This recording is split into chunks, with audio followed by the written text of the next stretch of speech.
بسم الله الرحمن الرحيم ليس لك من أمر شيء أو يتوب عليهم أو يعذبهم فإنهم ظالمون۔ اب اس کے بعد جو اگلی آیت ہے نا، جو اسے بدر کے متعلق کہتے ہیں، وہ کہتے ہیں کہ اس کے بعد آگے اب لیس لک من الامر شیء سے احد کا معاملہ شروع ہو گیا ہے۔ اور ہوا یہ کہ رسول اللہ صلی اللہ علیہ وسلم نے جب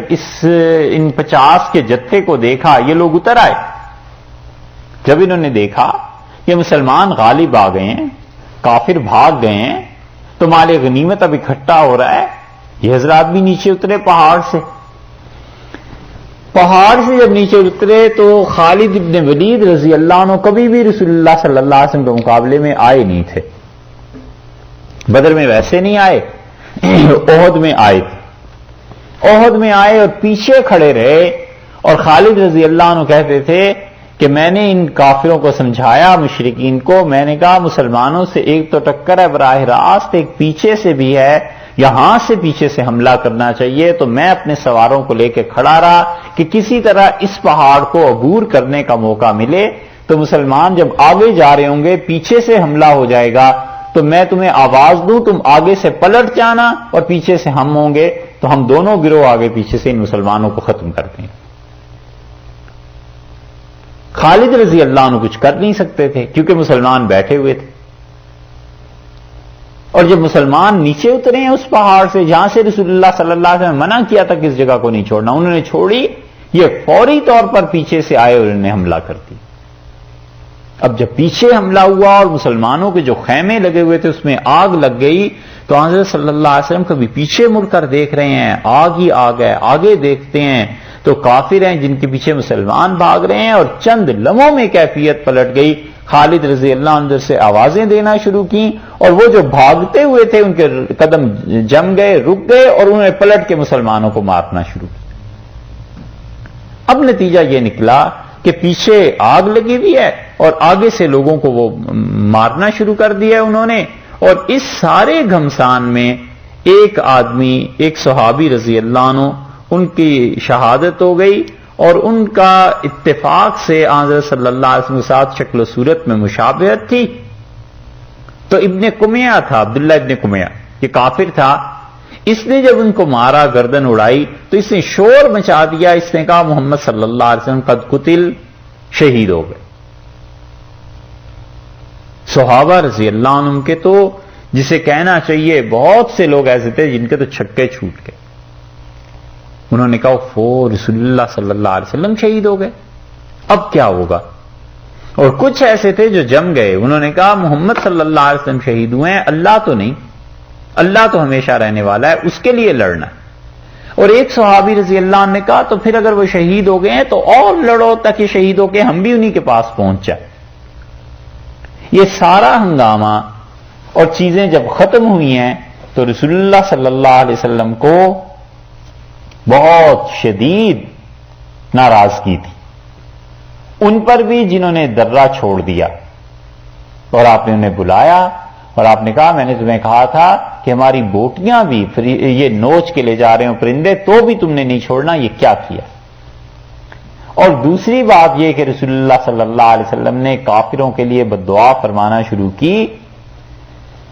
اور شدید بد دعائیں دیں۔ تو جو لوگ ان آیات کو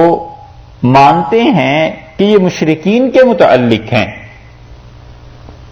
بدر والوں کے متعلق ہیں، وہ کہتے ہیں کہ اللہ نے کہا لِيَقْطَعَ طَرَفًا مِّنَ الَّذِينَ كَفَرُوا، یہ بدر اس لیے ہوئی تاکہ اللہ کافروں کے ایک گروہ کو کاٹ دے، 70 مارے گئے، اور يَقْبِتَهُمْ، یا اللہ انہیں رسوا کرے،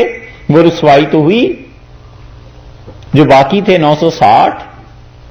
وہ جو مکہ پہنچے ہیں تو رسوائی تھی، فَيَنْقَلِبُوا خَائِبِينَ، اور یہ لوگ لوٹیں اس حال میں کہ خسارہ نقصان اٹھائے ہوئے یہ لوگ لوٹیں، اور نقصان ایسا شدید ہوا کہ منہ دکھانے کے قابل نہ رہے، اتنے ذلیل ہو گئے کہ عربوں نے مکہ مکرمہ میں پابندی لگا دی کہ کوئی مرثیہ بھی نہیں پڑھ سکتا، گھر گھر ماتم تھا، اور ابو لہب نے اسی دوران بھیج دیا تھا اپنی جگہ ایک آدمی کا قرض تھا، تو ابو لہب گیا اس کے پاس، اس نے کہا قرض ادا کرو. اس نے کہا میں نہیں دے سکتا. اس نے کہا اچھا نہیں دے سکتے تو پھر میری جگہ جاؤ تم لڑو بدر میں. خود گھر بیٹھا رہا اور اس آدمی کو بھیج دیا. یہ سمجھا موت سے اس طرح بچ جاؤں گا، اور اللہ نے وہی موت دے دی. ادھر یہ بدر میں شکست ہوئی. یہ جب واپس پہنچے تو آگے ابو لہب جو سردار تھا وہ بھی مر چکا تھا. ایک سے ایک مصیبت ان پر پڑی ہوئی تھی. اور ایک عورت کا اونٹ گم ہو گیا، اور اس نے اپنے اونٹ کے لیے اشعار پڑھنا شروع کیے کہ میرا اونٹ گم ہو گیا ہے اور کہاں گیا ہے، مکہ والوں تمہیں پتا ہو میں غریب ہوں ایسی. تو یہ جو بدر میں جو مارے گئے تھے ان کی خواتین ان سے ضبط نہیں ہوا. اور ایک عورت نے مرثیہ پڑھنا شروع کیا اور اس نے کہا کہ تمہارا اونٹ گم ہو گیا ہے اور تم اس پہ رو رہی ہو اور تمہیں یہ پتا نہیں ہے کہ بدر میں کون کون مارا گیا. اور پھر لمبا مرثیہ اس نے پڑھا. انہوں نے مرثیہ پڑھنے تک پہ پابندی لگا دی تھی کہ اپنی ذلت کا ذکر نہ کرو. او یکبتہم، اللہ انہیں ذلیل کرے، فینقلبوا خائبین، اور یہ لوگ لوٹیں رسوا ہو کر، خسارہ اٹھا کے، نقصان اٹھا کے. اور آپ جو بددعا کر رہے ہیں بدر والوں میں جو آپ سے لڑنے آئے تھے، لیس لک من الامر شیء، اے نبی صلی اللہ علیہ وسلم آپ کے اختیار میں ذرہ برابر کوئی چیز نہیں. او یتوب علیہم، اللہ چاہے تو انہیں توبہ کی توفیق دے گا. یہ او کا جو لفظ ہے نا یہ 3 مرتبہ آیا ہے. آپ دیکھیے، لیقطع طرفا من الذین کفروا، او یکبتہم، اور اس کے بعد او یتوب علیہم 2، اور اس کے بعد او یعذبہم یہ 3 مرتبہ آیا ہے. اللہ تعالیٰ نے 3 گویا کہ چیزیں اپنے لیے ارشاد فرما دی اور رسول اللہ صلی اللہ علیہ وسلم سے نفی کر دی کہ آپ کو کوئی اختیار نہیں. ہیں یہ کافر، اور کافر بھی وہ حربی کافر جو لڑنے کے لیے آئے تھے، لیکن اللہ کو اپنی مخلوق سے ایسا تعلق ہے کہ اللہ نے فرمایا آپ بد دعائیں نہ دیں انہیں. اگر ہم چاہیں گے تو یا تو یہ کریں گے کہ او یتوب علیہم، انہیں خدا توبہ کی توفیق دے گا، اور اللہ نے توبہ کی توفیق بہت سوں کو دی. بدر میں رسول اللہ صلی اللہ علیہ وسلم کے سامنے آئے تھے، اللہ نے توبہ کی